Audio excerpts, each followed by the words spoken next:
Good morning. Good morning. This is Kim, This is Andy. and we're going to read to you from the Urantia book. But first, we have 365 Days Walking the Red Road by Terry Jean. You want to do that one? Yep, I'll do this. Okay.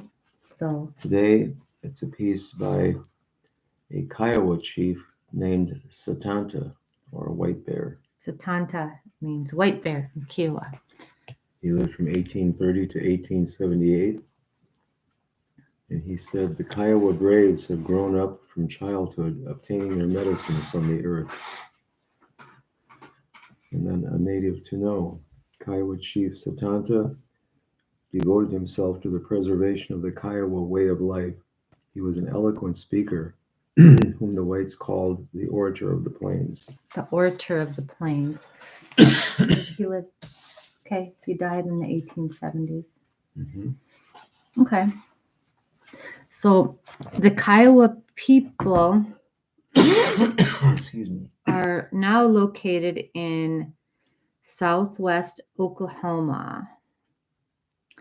They occupied like a batch of territory, from the panhandle of Texas into New Mexico and up into Kansas too, and Oklahoma too. Yeah. Oh, big. This one shows a big territory. Mm-hmm. Yeah. Okay. Well, thank you, Satanta, for sharing your words with us, your wisdom with us. Yep. Oh, yeah. What else?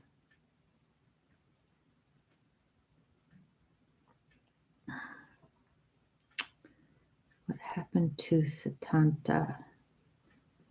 He decided not to spend the rest of his life in prison. He killed himself in 1878 by diving headlong from a high window of the prison hospital because he was in prison. Give me freedom or give me death. Literally. Wow. Mm-hmm. Wow. Okay. And then from the Tao Te Ching.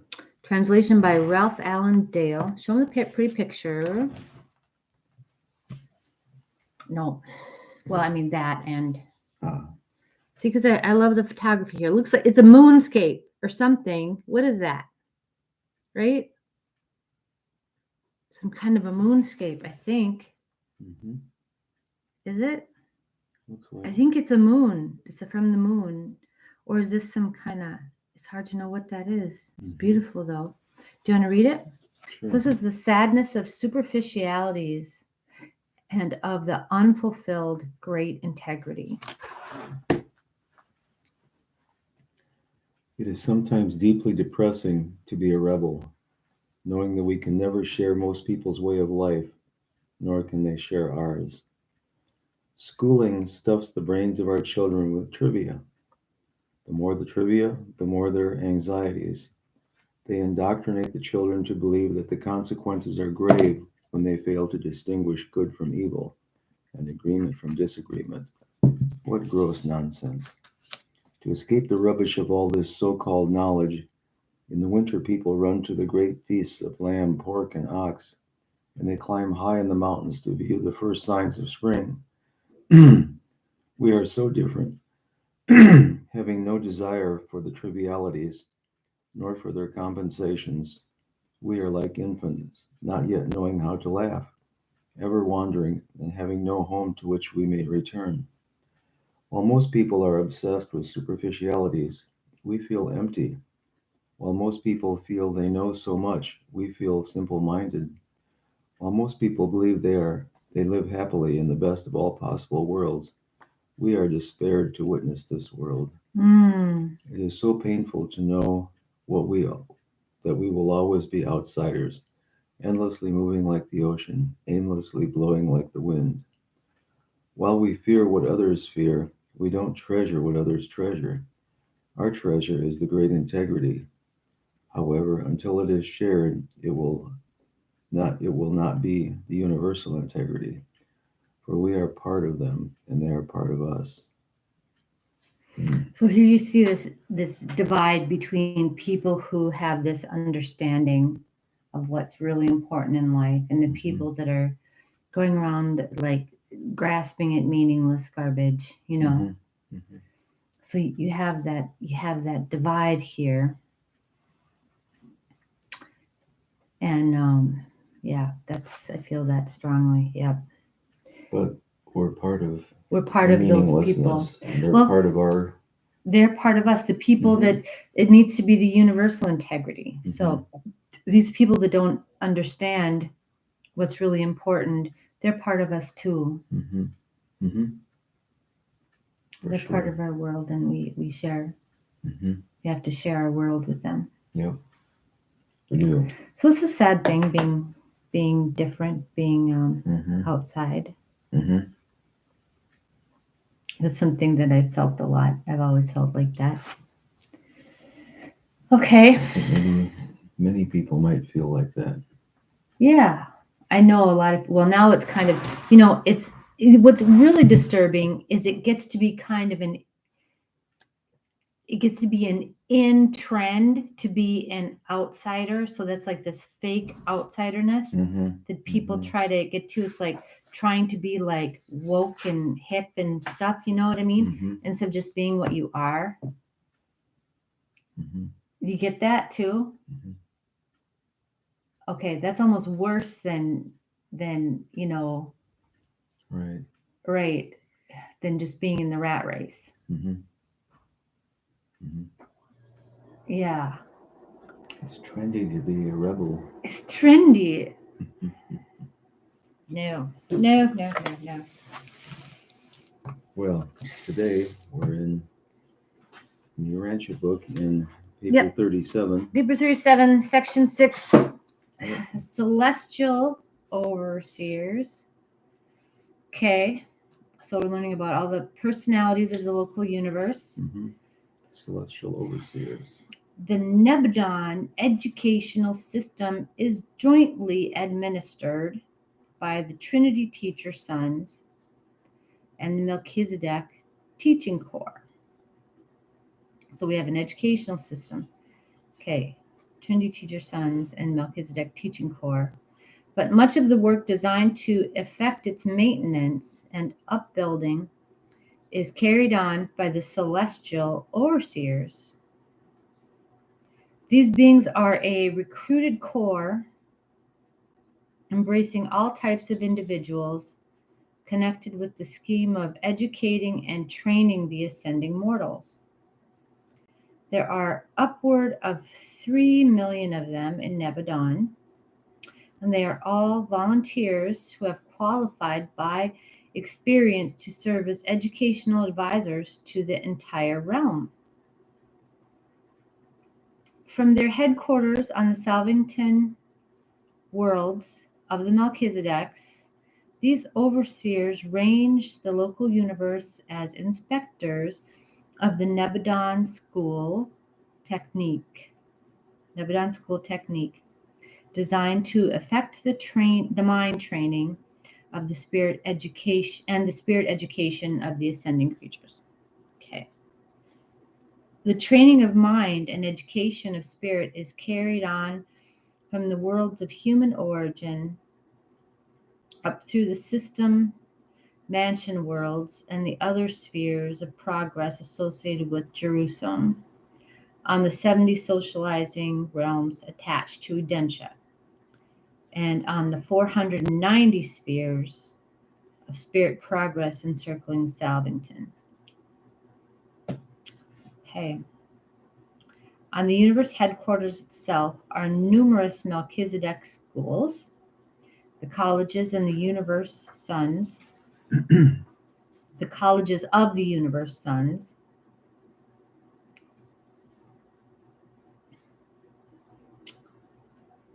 the seraphic universities, and the schools of the teacher sons and the union of days. Wow, so much schooling, Andy. Good. We need it. We do need it. Every possible provision is made to qualify the various personalities of the universe for advancing service and improving function. The entire universe is one vast school. Yes, I'm going to have a job as a teacher and a student. Learning is never going to be done. It's never going to be done, right? We're always going to be learning. That's a good thing. It's a good thing. Do you want to finish it? Do you want to read some down there? The methods employed in many of the higher schools are beyond the human concept of the art of teaching truth. But this is the keynote of the whole educational system, character acquired by enlightened experience. The teachers provide the enlightenment, the universe station and the ascender's status afford the opportunity for experience. The wise utilization of these two augments character. Fundamentally, the Nebadon educational system provides for your assignment to a task and then affords you opportunity to receive instruction as to the ideal and divine method of best performing that task. You are given a definite task to perform, and at the same time you are provided with teachers who are qualified to instruct you in the best method of executing your assignment.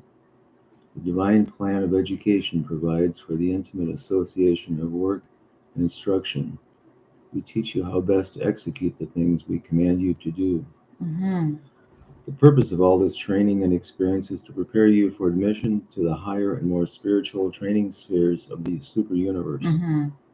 Progress within a given realm is individual, but transition from one phase to another is usually by classes.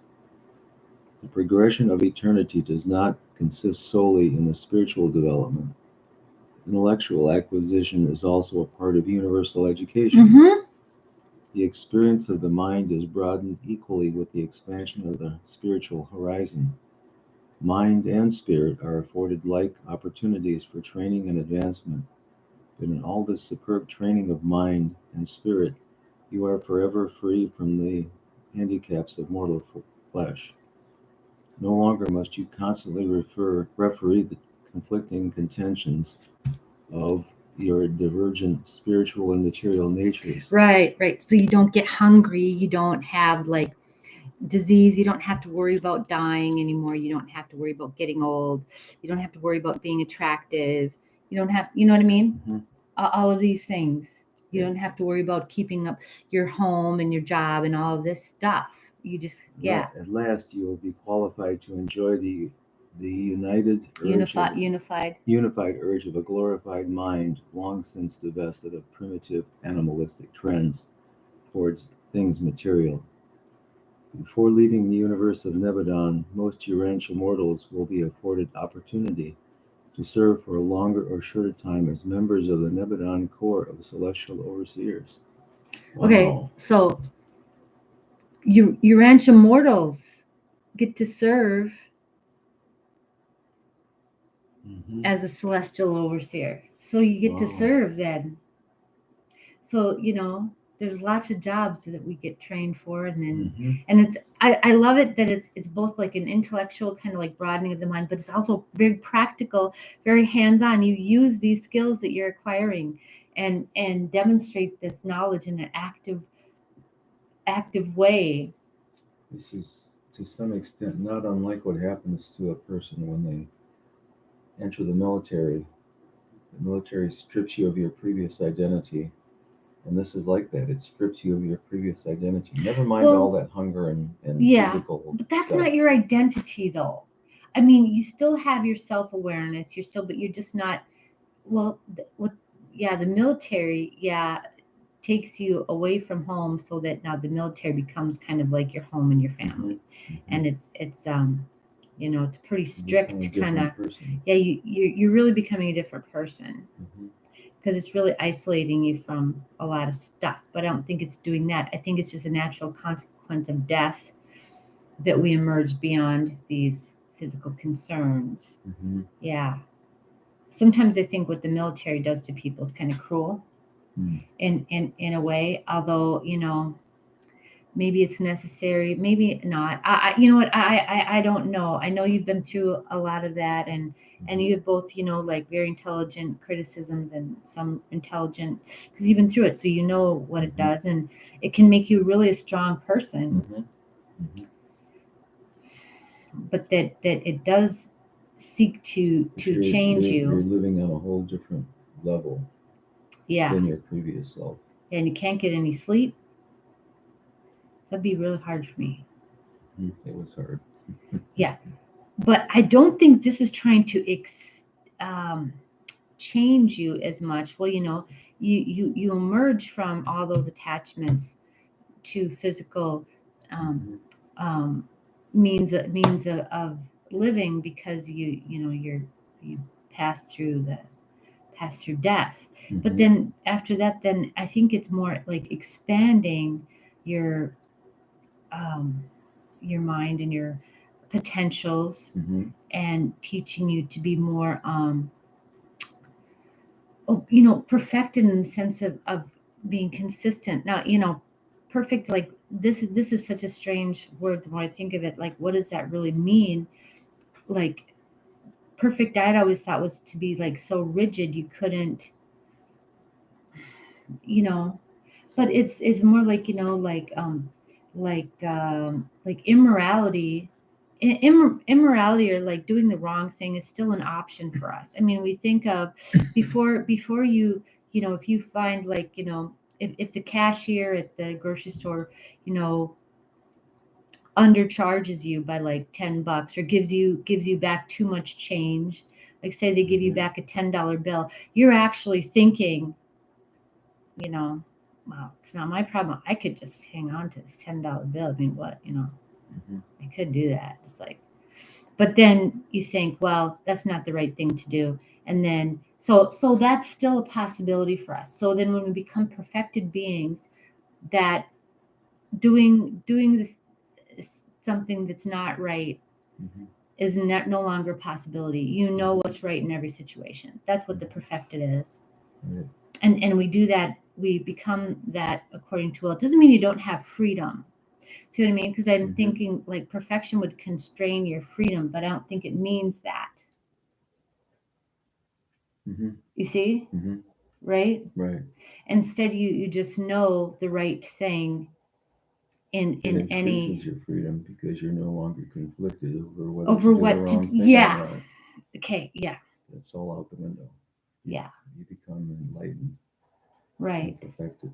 So you choose the right thing. You choose the right thing automatically. But it doesn't mean you can't be like, or I thought, there's no emotion, you're like a computer. But no, you still feel, I think you can still feel emotions about, people who are like mortal people who are screwing stuff up, and they don't know stuff. They don't, because they're not perfect, but but you can understand what they went through, what we're going through. But anyway, I think that's all very interesting. Anyway, okay. So celestial overseers. Yeah. Thank you for celestial overseers for being with us on Urantia, and for teaching us and making sure we become who we're always meant to be. Okay? Meanwhile, we're going to go hear some sound healing. Yeah. Yes. So you have a wonderful day. Enjoy the weather, because we're going to get a blizzard. So it's going to be nice today and then blizzard tomorrow. It's still winter.